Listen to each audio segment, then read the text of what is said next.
But what you need to do in a mechanical sense is that you have circuits in your body that might have been stifled from childhood trauma like mine, which are responsible for generating an unconditioned, typically speaking, sense of well-being, which is the root of psychological health.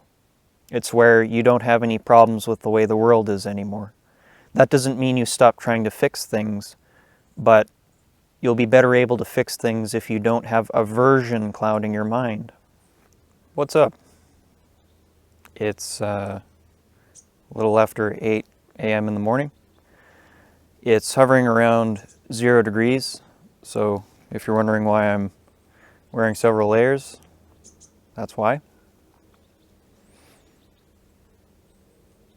So I was asked by a number of people recently to talk about meditation practice and some resources on it. And I think the truth is that any honest meditator, whether or not that applies to me, is worried about talking about it, because to speak from my own perspective, meditation techniques which work some days might not work other days. In general, people tend to have different kinds of temperaments, we call them in English. I tend to be a very overly analytical, up in my head type character, very critical. And some people, and I don't even mean this in a mean way, don't spend quite as much time up in their neocortex, and they might have different problems. Different techniques might work better for them. But in this particular case, most of the people watching this are going to be programmers or people who probably do have quite an active frontal cortex. And to give you a brief recap of my own personal history, I've been meditating for about 7 years. For the first 4 to 5 years, it was quite a disjointed practice, certainly the first 4. There would be periods where I would be consistent on a daily basis. There would be months that would go by where I didn't do any practice at all. By about my 4th or 5th year, I did start to get I did have benefits from time to time before, but there was some consistency with my practice. And that came from spending several months not practicing, and then eventually realizing that I needed to just go back to doing 5 minutes a day and then to gradually build up from there. And since that point, I did start to manage 20 minutes in the morning, or sometimes it would be like 15 minutes in the morning, 15 minutes at night. That sort of thing fluctuates. So my biggest obstacle was my thinking mind, and don't get me wrong, I still quite like my thinking mind. It's the reason why I'm able to do what I do. But what I'm going to be focusing on here for the people who have asked me to talk about this is meditation which is geared towards essentially making it so that the thinking mind does what it needs to do: solve problems, come up with creative ideas, those sorts of things. And I'm not at all lacking in being able to do that after meditating. But what it does is it brings that overactive thinking mind out of the forefront, the foreground, we would say in Android. It's not the entire lens with which you are perceiving reality. And then you're bringing in present moment awareness. Now, immediately when I say present moment awareness, a lot of you are going to say, your thinking mind is going to say, what is that? And believe me, your thinking mind's not going to be able to see that. You will know it. There will be a knowing, but for me it took probably about 5 years to actually be able to know what that word meant, to be present. And the truth is that most of the people who I heard using that word were granola-eating, pot-smoking hippies. And I have nothing against those people. I have friends who are granola-eating, pot-smoking hippies. But they can, to generalize a bit, they don't tend to have as much emphasis on the wisdom side of meditation. So in a moment I'm going to go into my meditation practice that I use. And I'm going to do something that this is really quite difficult for me because I'm used to thinking and explaining these things using a vocabulary which is common in Theravada Buddhism. No, I'm not a Buddhist, but I do have a great deal of respect for Buddhism. Some ducks just flew in. But there is something I want to begin with immediately before we proceed, because I know what a lot of you are thinking. Is sitting here in nature doing nothing, or sitting in your room, usually I do this in my room, going to make me dumber? Is it going to make my ability to solve problems worse? I'll just tell you up front, and you don't have to believe me, you can directly experience it with enough practice. The answer is exactly the opposite. You'll be better able to use your higher faculties.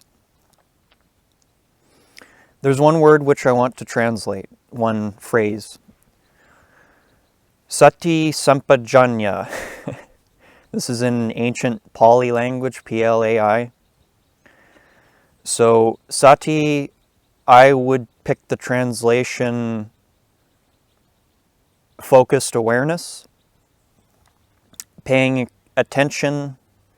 How we'll be practicing it is to pay attention to one thing in exclusion of paying attention to other things.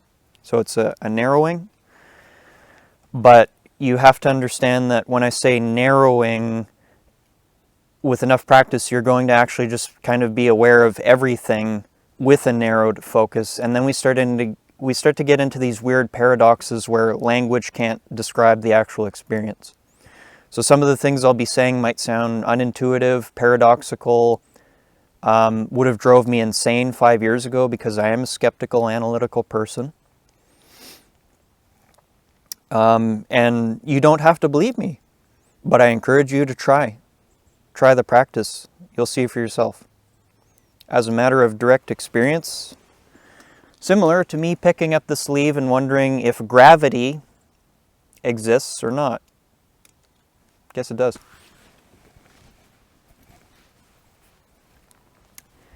Sati is focused awareness. We'll use that word. Words are insufficient. Words are abstractions, but we'll go with that for now.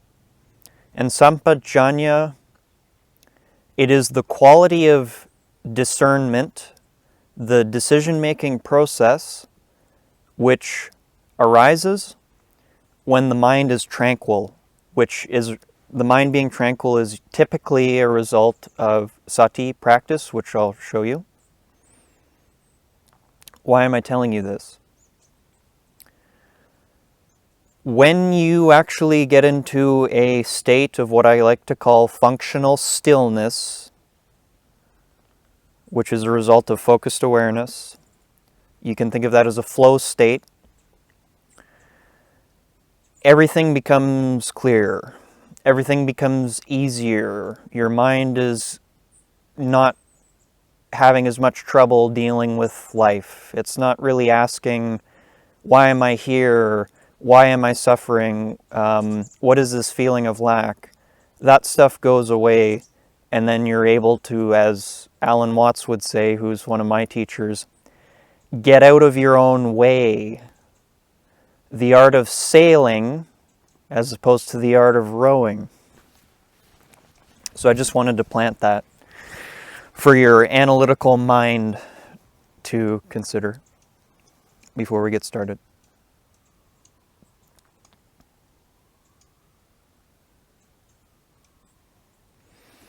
I'm going to take you through a short version of my own morning meditation practice. I don't usually set an alarm, but you might want to.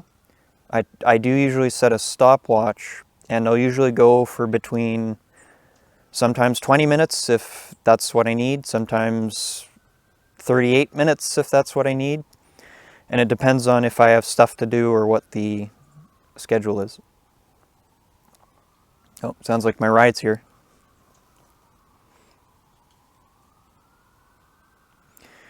The practices I use, which I didn't invent myself, are primarily geared towards stilling the mind, which is what is most important for me. So I'll take you through what I would do. I will attempt to actually do the practice while I speak, which is a little bit difficult, but I have a secret practice I can use which might help me a little bit, and I won't be talking about that one here. And again, before I continue, this is what works for me, and what works for me might be different from what works for you. If you're a Westerner, or you're just someone who is not used to sitting cross-legged, you can do what I'm doing, which is sitting on a chair. You don't need to hold your hands in any particular position. That's never helped me. In fact, following really rigid postures and instructions was at least half the reason, the physical reason why I had so much trouble in the beginning. So, if you're a Westerner, you can sit in a chair. Don't lean back and, you can have your back touching the backrest, but don't be in too passive of a seated position.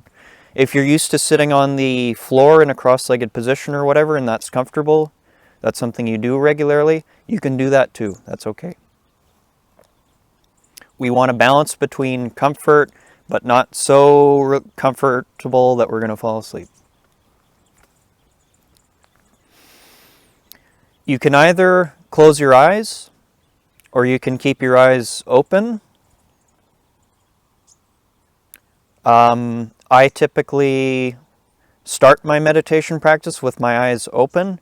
I'm a very visual person, and for me, having my eyes open and passively relaxed or maybe fixated on one particular object but not getting too upset if it deviates a little bit, that tends to help me, because if I close my eyes immediately and I have a very overactive visual imagination going, that will tend to pull me away from my meditation object. As I start to relax, as the mind starts to relax, I will typically then close my eyes. So, sitting down, sitting on the floor, laying down, whatever, you can even do this walking, but I'll assume you are stationary.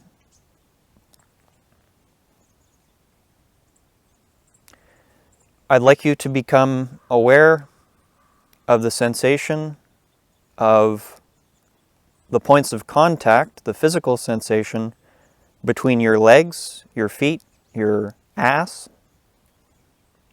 and whatever surface you're sitting on, the chair, the floor, and to just notice the feeling of pressure.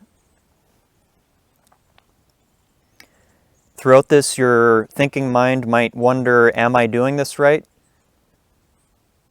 If possible, just notice that thought as what it is, just a thought, and let it go, and stop worrying about being perfect. If you can have or feel anything, right now I can feel my feet on the dock below me, the feeling of pressure. This is a meditation object. Spend a moment here. Starting with your feet, whether you're sitting down or not, focus on the sensations in your feet. Doesn't have to be the feeling of pressure if you can just notice the, as Sam Harris would say, the constellation of energy that is your nervous system that is representing your feet. Pay attention to it.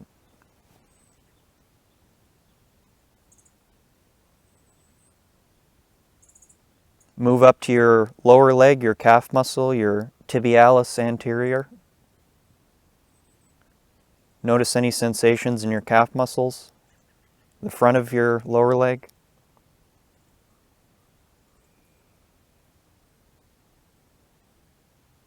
If your mind has deviated, return to the sensations, return to what we're doing here and now. This is called the apparent here and now. And the more you notice it, the less you'll be lost in thought. Move up to your upper leg, your thighs, your hamstrings. Notice whatever sensations you feel. Don't try and follow my instructions about what you're supposed to feel. Just feel whatever you feel, and that's what you're looking for.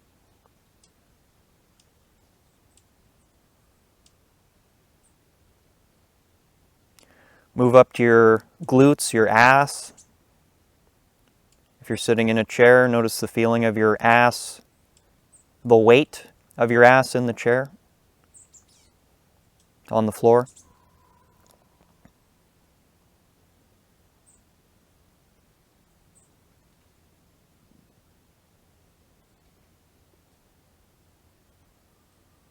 If your mind has wandered, return to the feeling again.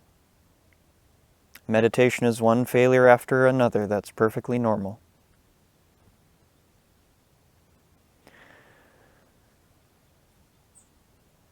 Bring your attention to your abdomen, your gut.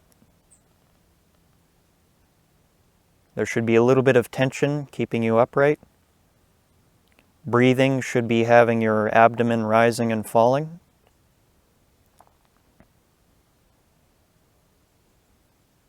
Spend a moment there.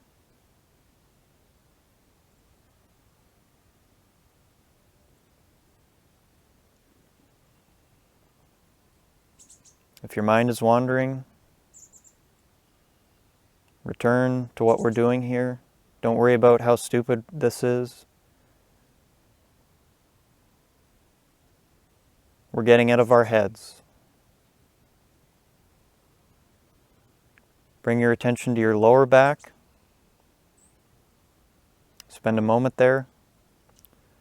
If you don't feel much, perhaps there's the feeling of the clothing touching your skin. But again, whatever you feel is sufficient.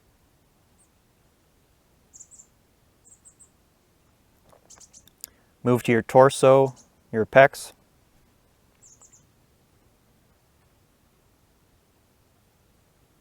Your upper back, shoulder blades,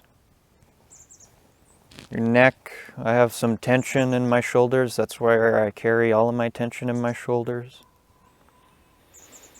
Maybe you're different. Feel whatever you feel.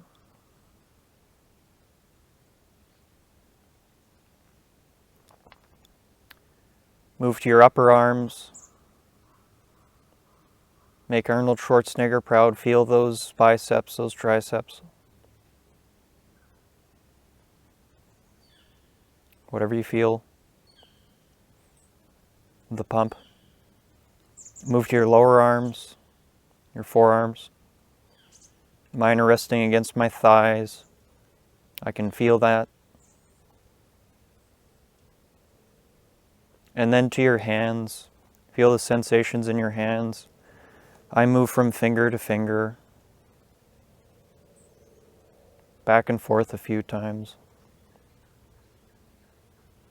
Your fingers are very sensitive. You should be able to pick them out. Well, I can pick them out individually, but whatever works for you.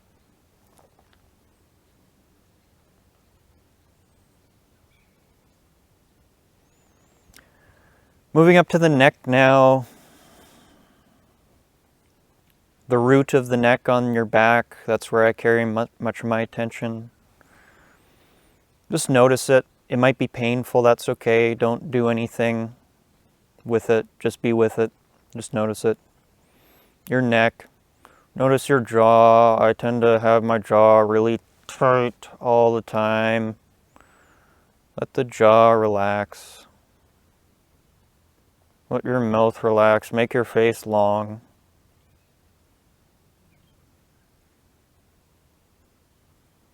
Notice any tension in your face,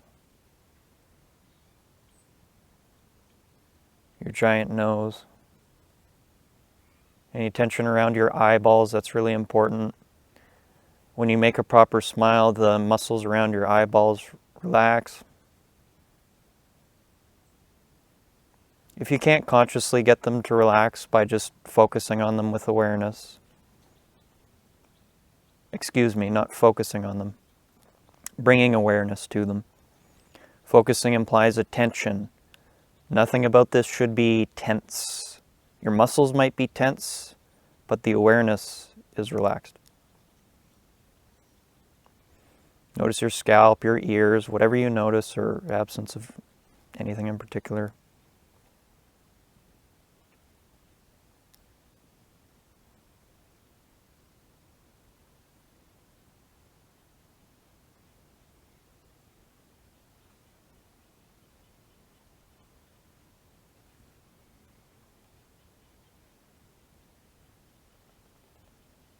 And now, if the mind is wandering again, listen to these words once again, quickly, but not rushed.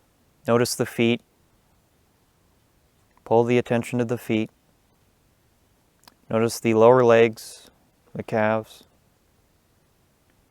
Notice the upper legs. Sweep through the body a little bit. The sensations. The pelvis, the glutes, the abdomen, the lower back, the chest area, the upper back, the shoulders, the upper arms, the lower arms, the hands, the fingers, the neck, the face, the scalp.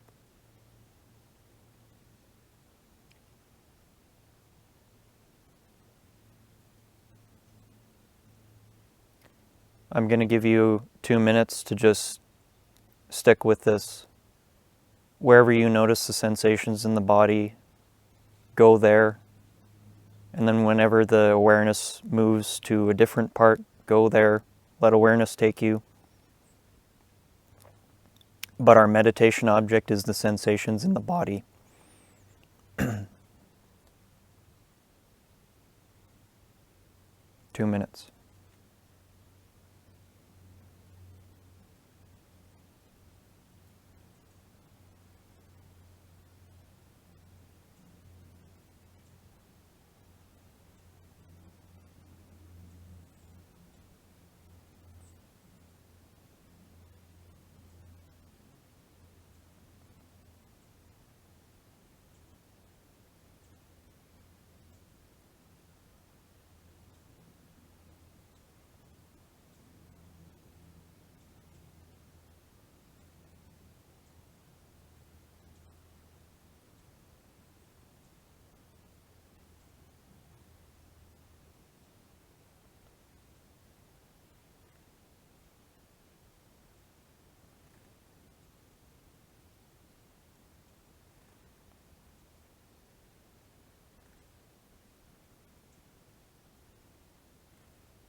And if your mind has wandered, return to the sound of my voice.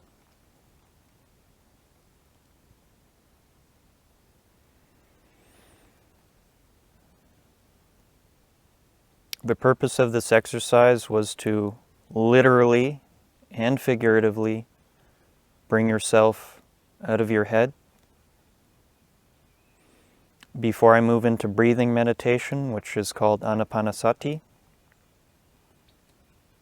I typically do body scanning because my experience as a very up in my head person is that I'm typically not able to do a good job, whatever that means, with breathing meditation if I just go straight into it. Some of you may have noticed that the body is now quite relaxed, and there will be a degree of stillness for some of you, functional stillness. The mind's not worried, but if not, that's okay. We're going to move into the next stage, next step of practice. This is my own practice that I use, but works for some people. Now that your body is relaxed and still, if it is, or even if it isn't, you might have noticed that there's something still moving. Respiration, the breath.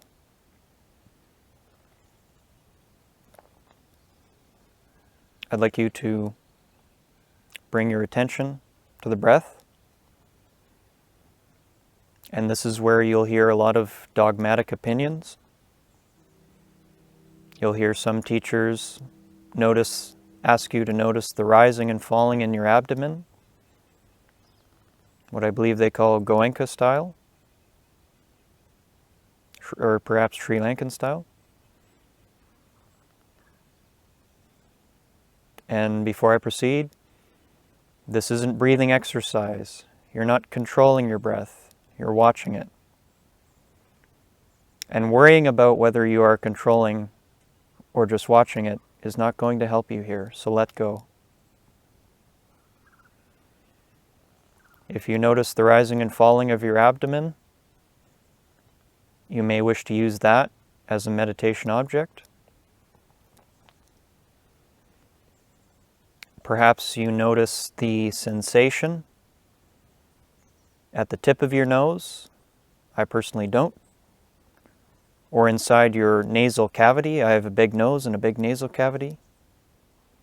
And I do notice the cool air entering my nose. And to some degree the warm air leaving my nose. So really what I'm saying is wherever you feel the breath most prominently,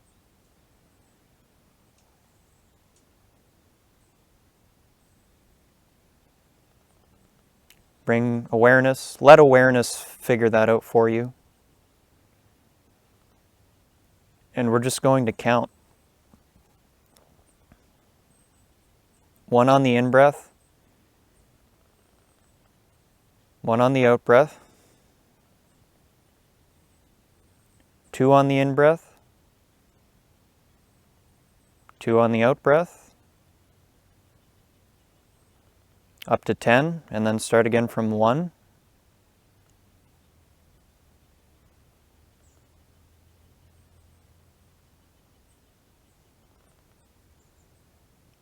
You can say it internally if that makes sense. You don't have to say it out loud. If your visual mind is very active or you're this kind of person, you can pull up a picture of a 1, the symbol. But be careful. That can cause excess mental proliferation, thoughts.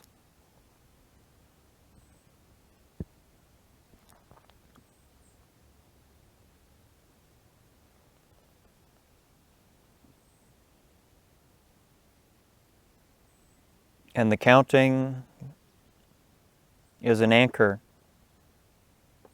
So if you are lost in thought again, that's perfectly okay. Meditation practice is one failure after another. It's how you deal with the failure. Do you get back up? And now we're going to count 10 breaths, 10 in breaths, 10 out breaths.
And if your mind has wandered, return to the sound of my voice.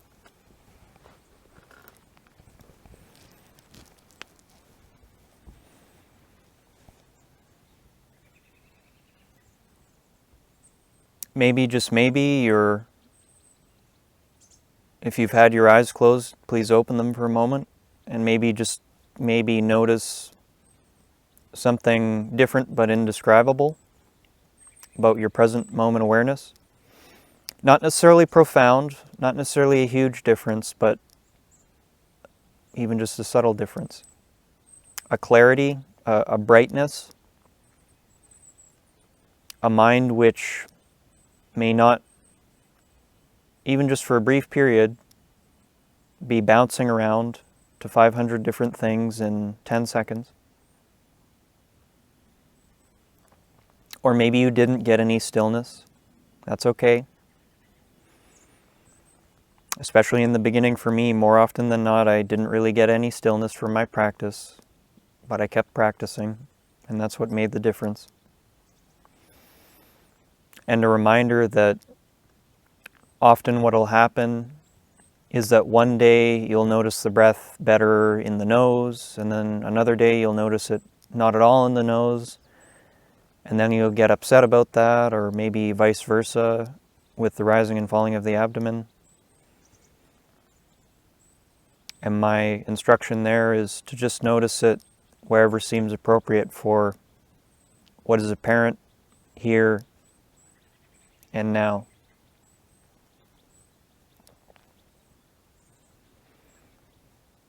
So that forms the bulk of my meditation practice. I do the breathing practice for a lot longer, but I think we're all pretty much on the same page there.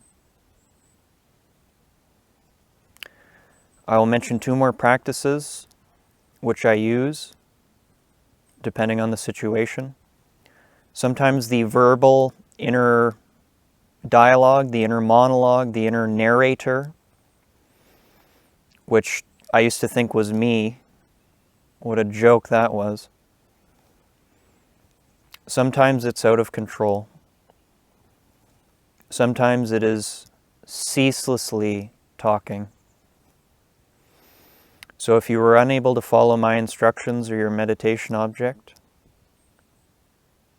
because of ceaseless inner chatter, I advise you to, instead of trying to still the mind, to think deliberately. And we may do this in one of 2 ways, or both. The first is what is called mantra. I don't wish to offend anyone who places this as a very profound practice. To me, it isn't profound in the least. It isn't spiritual. It doesn't matter what words you use or word, but you're going to think very deliberately. If the mind is ceaselessly chattering, pretty still for me right now when I check in with it. If the mind is ceaselessly chattering, you will pick a word or 2 words. If the mind's really ceaselessly chattering, you will repeat them over and over and over again rapidly. You may use what you like. In Theravada Buddhism, they use Bud-Do. And you could do Bud on the in-breath, Do on the out-breath. I'm sure whatever tradition you have, maybe if you're a Muslim, Allah.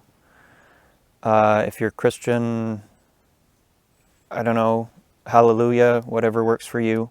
I'm not a religious person. What works best for me is a temporal and spatial reminder of what I like to call the apparent here and now. And what here and now represents to me is not being lost in thought, because I am here and the time is now. And if my mind is ceaselessly chattering, I will rapidly repeat internally, here and now, here and now, here and now, here and now, here and now, here and now, here and now, here and now, here and now, here and now. And then over time, that will start to gain its own momentum, and then it won't need to be deliberate. And with any luck, the ceaseless chatter will be redirected towards this rather simple phrase or object. And when you get good at this, you can almost in an instant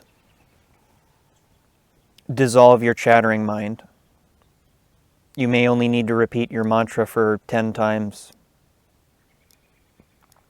It may take many minutes. It may take half an hour of repetition. Whatever it takes. You can count 1, 1, 1, 1. Don't do anything complicated. And before I leave, I have one more practice to suggest, and this is most important for those of you who grew up around angry people or are an angry person like me. And I know you will hate me when I tell you to do this, or maybe you'll just hate what I'm telling you. And your thinking mind will say, that's stupid, I don't need that. And if you happen to have those thoughts, then I'm going to be very clear here. This is the most important practice for you if you have resentment towards the practice I'm about to give you. Mark my words.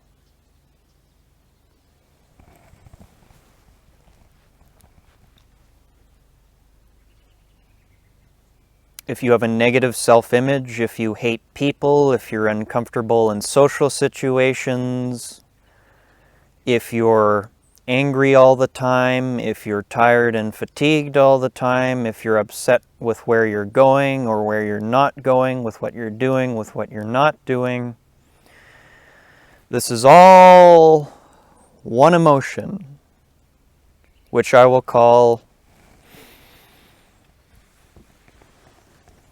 aversion. Sometimes it's translated as hatred, but that's a little extreme. We're talking about even mild aversion. I could have aversion to the fact that I'm quite cold right now, but I'm, at least for the time being, okay with it.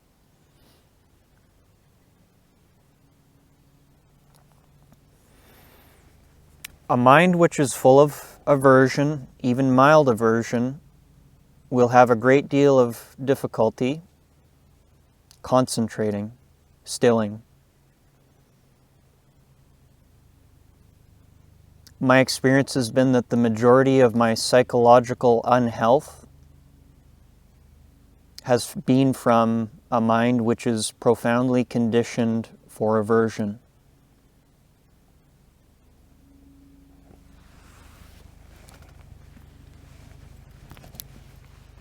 The practice that worked for me, and is the reason why after 4 or 5 years I had very little practice, not by accident, when I started to actually practice what I'm going to teach you here, and I avoided it because I thought it was stupid for 5 years. And in reality, it was the most important part of the practice that I was missing. It will open doors, states of conscious experience, and I don't mean anything mystical there, that you've never had before. And it's beautiful. There's a helicopter flying overhead.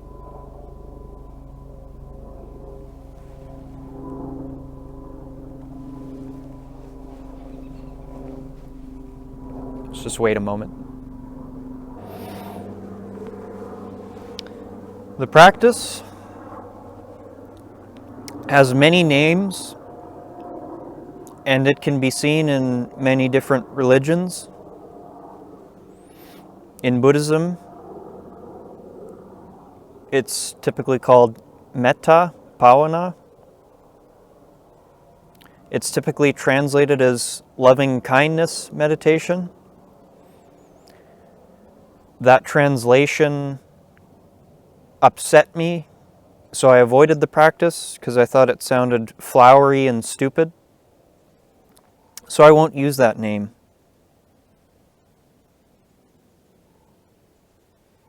I will use the name Unconditioned Acceptance.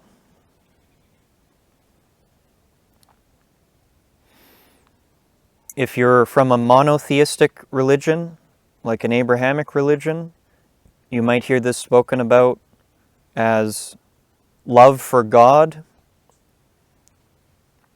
a sort of holistic background feeling of well-being, kindness, love, whatever word you want to use it. But I remind everyone that none of these things belong to any religion or tradition. They are all capable of being accessed, whether you're an atheist or not.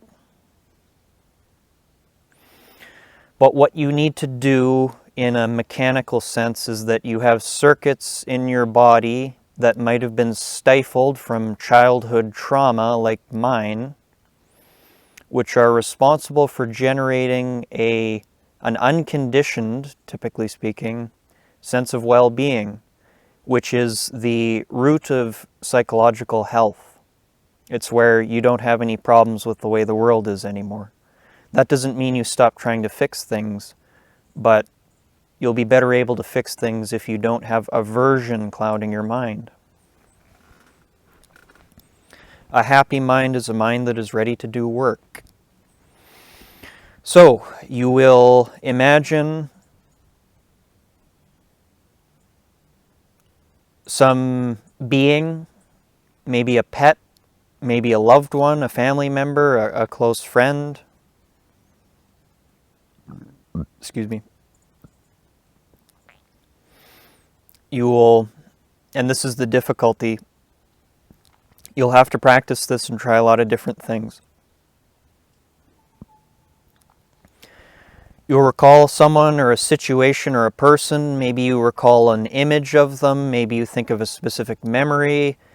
Maybe you, I don't know, I can only largely work with this through visual processing. That's just the way my mind works. And you will wish them well. You might verbally say internally, may you be peaceful, may you be happy, may no harm come to you, may you be successful. Just doing that alone for me never worked, so I think of an image. I think of the teachers who, through me, are giving you meditation instructions right now. And I imagine them smiling and laughing and all the beautiful things they've taught me over the years. Let me actually do this for a minute. And just notice my facial expression.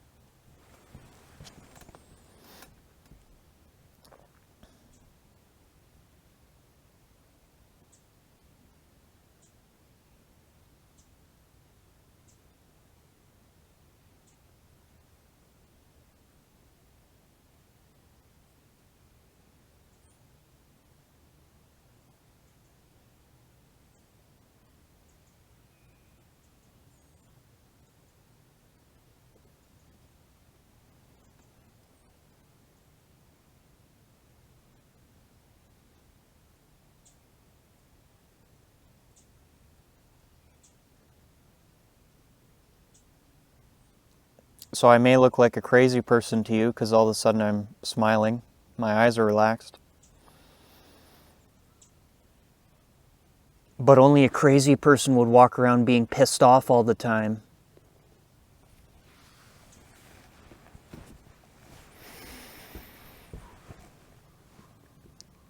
So good luck, everyone. I hope that was useful.